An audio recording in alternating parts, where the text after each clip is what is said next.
Hey, what's going on, everybody? Echo Side Fiend here, back once again, and today I've got a really cool item that I'm going to show off. Now, this is something that I did post on my Instagram and Facebook, so if you're friends with me on Facebook or follow me on Instagram, you may have seen it. I posted it a couple weeks ago, but this is just the first time that I've had to sit down and actually make a video showing it off. So this is an idea that I had quite a while ago, and it's based on the question marks cover album of Bizaar by ICP, of course. And within the booklet, you might remember, there was a board game in it. And so probably I'm going to say almost right from the time I got the album, I was like, man, there's got to be some way to like blow this board up or whatever, like get it bigger. And it's just something I thought about for a long time, like taking it to a FedEx store or something, or a Kinko's back in the day, and like scanning it and just enlarging it. And then I'm like trying to think of like, maybe could I make it a sticker and then just buy some board game that I don't care about, like, Chutes and Ladders or something, that just has the board in it, and then make it the same size and stick the sticker over it. I was trying to come up with anything. And then of course the die that it comes with is just, just a fold out piece of paper, like a little cardboard, but, heavier duty paper. And I'm like, how can I make it like, buy a die that's like the same size and like fit it in it, so it's weighted right and everything. Just trying to come up with all these different ideas. And it's something I thought about for, like I said, a long time, pretty much like right from when I got the album, because me and some friends like messed around with the game and stuff. And this is hard when it's just a CD book and, and then of course a few years ago they were saying that they were actually going to release a version of it. So I was like, well, cool, I'll just get that. And of course that never materialized. And just over the course of time, I started thinking of like different ways. Again, I've been thinking about it for a long time, but just trying to come up with some new ways. Of course, with new technology and stuff, I'm like, maybe there's some way I can print it onto some cardboard or whatever. And then, of course, I've talked numerous times about my friend Jeremy that owns and operates Furniture City Graphics, and he's made tons of shirts and hoodies and stickers and everything you can think of. And so I started talking to him about it, and I'm like, if I could find a good picture of it online, would you be able to like blow it up to a bigger size? And he's like, well, if you just bring me in the CD book, he's like, I can scan that in. And then he's like, with me making the scan already, he's like, I can make it as big as you want, where if you find it online, it's whatever size image or whatever the person uploaded. He's like, if I'm doing it, I can do it whatever size. So I brought the CD in for him, and he was able to scan it, and he's like, yeah, I can do this. And he's like, I'll come up with something to put it on, something more heavy duty, not just paper. He's like, I'll come up with something. He's like, give me just a little while. And so then I started I'm like, okay, well, what am I going to do about the die and everything? Well, so then I ended up just kind of out of the blue reconnecting with an old coworker of mine, this guy Brad. And so when I still worked in the plant at my work, and I ran all the washers and dryers that I've talked about, I was second shift, and this guy Brad was third shift. And then his wife, Crystal, actually at one point became my shift supervisor. And then just kind of out of the blue, they just decided to move to Pittsburgh. I mean, there was a reason they moved, for family reasons. But and then not too long ago, they weren't happy out there, and they ended up moving back. And neither of them are at my work again, but they moved back here. And it turns out that they live right around the corner from me. They're not in my apartment complex, but they're right just around the corner from me. And so Brad one day sent me this picture of this like a black cat that he had 3D printed, and he's like, oh, I thought you'd get a kick out of this. And I'm like, wait, you have a 3D printer? And he's like, yeah, and we started messaging back and forth. So I ended up sending him a picture. This is the actual die that came in the CD. This is I folded it together. And I was like, would you be able to 3D print something like this? And he's like, yeah, I could do that super easy. And so then the funny thing is, I actually had a copy of Bizaar that I bought at Rock of Ages just a few years ago. That was brand new, not even open. It still had the seal on the top that says Insane Clown Posse Bizaar. And I was like, oh, be cool. Then I'll have another one of these that I can use as a pattern, right? So I'm telling him that I'm like, I got that. And he goes, yeah, send me that pattern. And he's like, I can then just match it all up. So I opened the CD, and there was no freaking die in it. I'm going through all the pages. I'm like, what the fuck? So I somehow picked out the one copy that didn't come with one. So then he's like, that's cool. He's like, just take pictures of it. He's tilt it the different directions so I can see what goes where. And he's like, I should be able to make, a bunch of those for you in no time. And he did have to limit the colors. So this has all the different color numbers. He can only do 4 color But he was like, hey, I'll just do all the numbers red. And I'm like, oh, that works for me.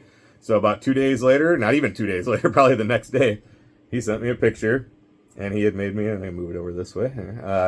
This is a 3D printed die of it literally matches all the numbers and everything are all set up exactly the same. And he made me like 9 of them. And he's like, it's like pennies on the dollar, you know. And he actually wouldn't even take any money for it when I asked him to make that. I was like, I'm like, well, I'll pay you for it. And he's like, nope, no, don't need any money at all. He's like, I just like doing this stuff. So then I'm like trying to come up with some playing pieces for this game.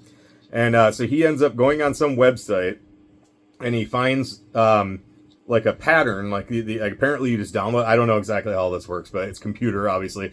You download this pattern design and then to the computer that he's got the 3D printer hooked up to, and then he's like, from there he can mess with the sizes and everything.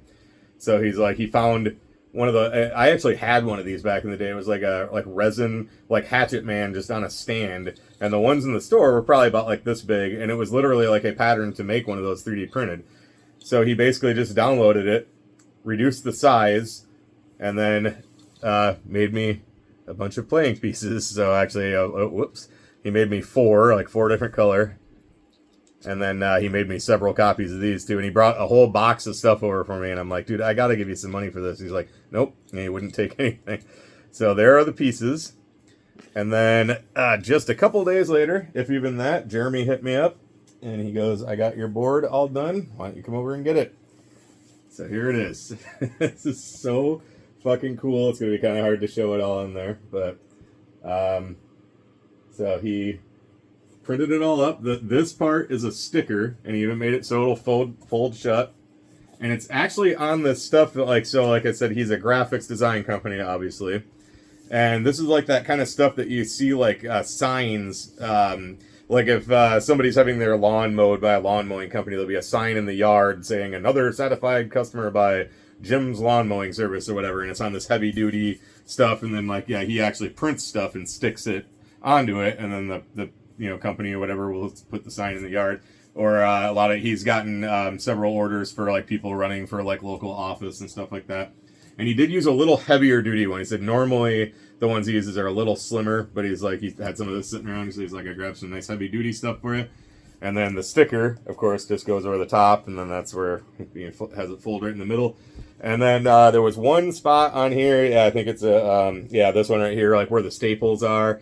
He tried really hard to get that to come through a little clearer, but it is a little blurry right there, but no big deal. So, but yeah, dude, this turned out so fucking cool. Charged me $25 for the board. Brad wouldn't take any money for the dice and the playing pieces. So, man, yeah, this just turned out so good. I'm so happy about it. And then I'm also going to obviously in the booklet for the CD they have the instructions. I'm gonna scan that or just take a picture of it with my phone or something and just have it probably just have Jeremy print it on some nice photo paper or something so I can have kind of the instructions and with it. And I'm also trying to come up with some way to make a box for this, actually have just I don't know, just use some poster board or something, but make it so this will set in there and have an inner piece that sits on top of it, and then the pieces would go under it. And then my old roommate is an artist, and so I was thinking about once I get it all put together, have her kind of do her own interpretation of the cover of the album or whatever on the front, and then actually write some stuff out on the back, and make it look like when you buy a game and you turn it over and it's got all the photos and all that stuff and something like that. Obviously, that would be something a little down the line, but I thought that'd be really cool to do. So anyway, man, I'm just so happy with this. I've actually had several comments already of where I got it. And I won't say who, but somebody actually did buy one from him, and I'm going to be sending that out to him. So when that person posts, keep an eye out. He said he will be doing an unboxing of it. So, but yeah, just a really cool custom item. I'm so happy with the way it turned out. And again, I didn't have anything to do with making it. It was just my request to have it made. So, I would love to say it was even my idea, but of course the game was already in the album from 24 years ago, whatever it was, 2000, was that? Yeah, that's from 2000, right? Yeah. So finally, after all those years, finally got to get something put together for it, and I love it, and it's definitely something I want to bring with me, probably to Hollow Wicked, and maybe we can play it, and yeah, so really cool. So huge shout out to Jeremy from Furniture City Graphics and my friend Brad, just using his own personal 3D printer to hook me up, and couldn't be happier. So that's really all I got for this one. So as always, everybody, thank you so much for watching. Thank you for supporting. This is Ecoside Fiend, and I will catch you in the next one. Too sweet.